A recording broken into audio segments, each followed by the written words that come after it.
Budi pekerti itu bisa dijelaskan nggak? Boleh. Kalau dijelasin secara sederhananya ya, budi pekerti itu ya sikap dan perilaku yang baik yang kita tunjukkan dalam kehidupan sehari-hari. Nah, jadi bukan cuma soal sopan santun saja, tetapi juga gimana cara kita itu menghargai orang lain seperti jujur, tanggung jawab, dan punya empati. Ya intinya sih budi pekerti itu karakter baik yang muncul dari pikiran yang baik, juga hati yang baik juga. Nah, oke. Terus kenapa budi pekerti itu penting buat anak muda zaman sekarang ya? Emang masih relevan? Ya pastinya sih sangat relevan ya. Tentunya kita bisa lihat di zaman sekarang yang serba digital. Nah, informasi itu gampang masuknya, tetapi nggak semua itu baik. Nah, kalau cuma pintar saja secara akademik itu tanpa punya karakter yang baik itu juga sangat bahaya dan kayak disayangkan ya.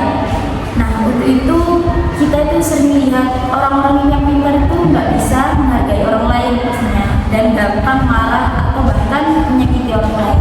Nah, jadi pendidikan budi pekerti itu penting supaya generasi muda itu nggak cuma cerdas, tapi mempunyai hati dan sikap yang baik.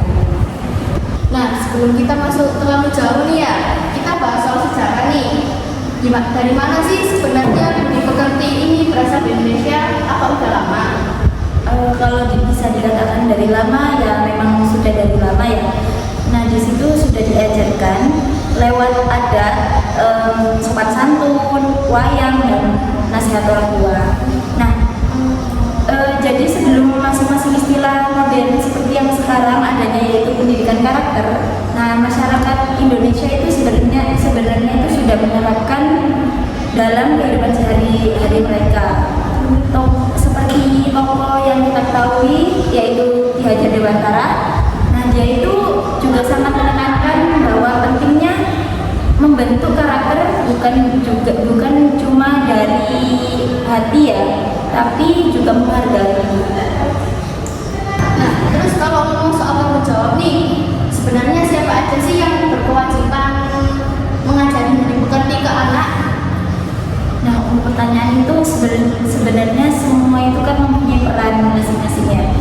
Ya, yang paling utama itu dari peran keluarga, yaitu orang tua mereka sendiri. Pastinya anak itu akan menirukan apa yang orang tua itu lakukan. Nah, yang kedua itu ada dari sekolah, yaitu guru dan teman-teman di sekitarnya. Nah, jadi kalau mau pendidikan budi pekerti itu berhasil, maka orang tua dan guru juga masyarakat itu juga sama-sama harus jalan bareng. Nah, soal peran keluarga nih ya, tadi gimana cara orang tua yang efektif buat menanami budi pekerti ke anak? Untuk cara yang paling efektif itu contohnya biasanya kan anak itu lebih sering meniru daripada mendengarkan ya.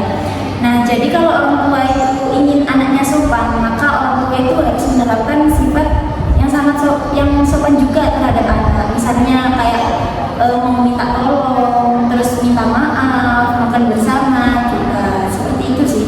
Nah, dari situ sebenarnya nilai-nilai baik itu terbentuknya dari situ.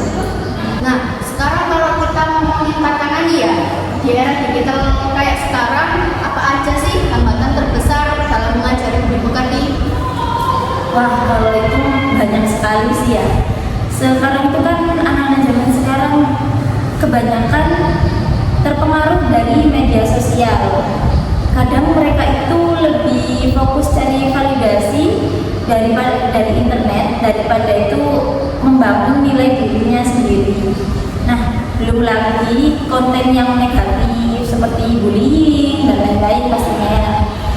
Itu sebenarnya teknologi itu nggak selalu buruk kok, tetapi tinggal bagaimana saja kita itu menggunakannya terhadap internet tersebut. Itu sih. Sekarang nih bagian yang paling seru banget dari pertanyaan dari audiens. Saya izin bertanya, kalau ada anak yang udah terlanjur nakal nih, dan susah banget diingetin, gimana cara ngadepinnya? Terima kasih.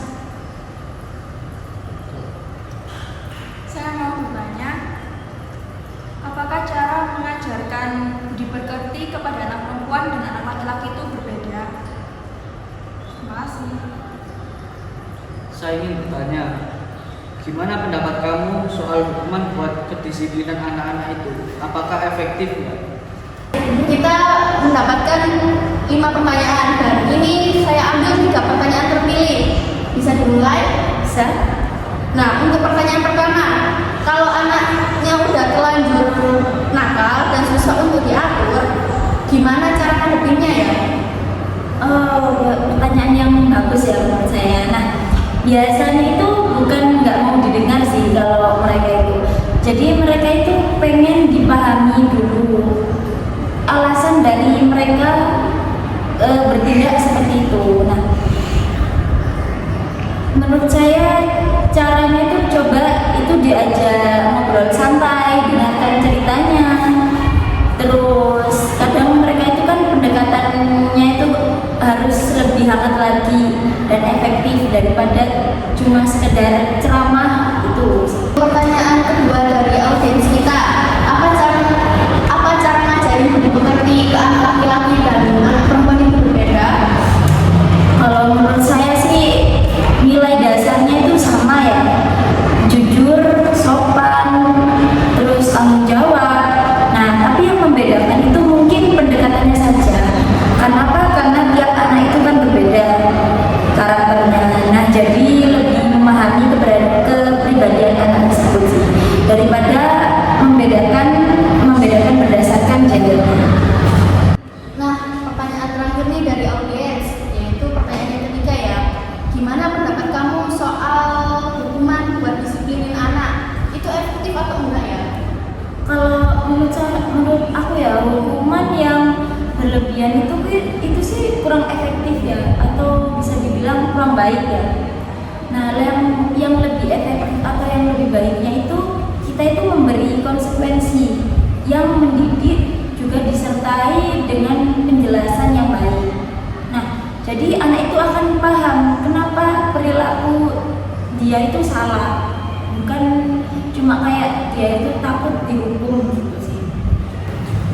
Wah, terima kasih banyak untuk narasumber kita hari ini ya, tentang pembahasannya yang sangat menarik dan ilmu yang kita dapatkan semoga bermanfaat dan menambah wawasan kita tentang pentingnya pendidikan budi pekerti. Saya Uswatul Hasanah pamit undur diri. Saya Dinda Nurdiana sebagai narasumber juga pamit undur diri. Terima kasih sudah mengundang saya di podcast kali ini ya. Assalamualaikum warahmatullahi wabarakatuh.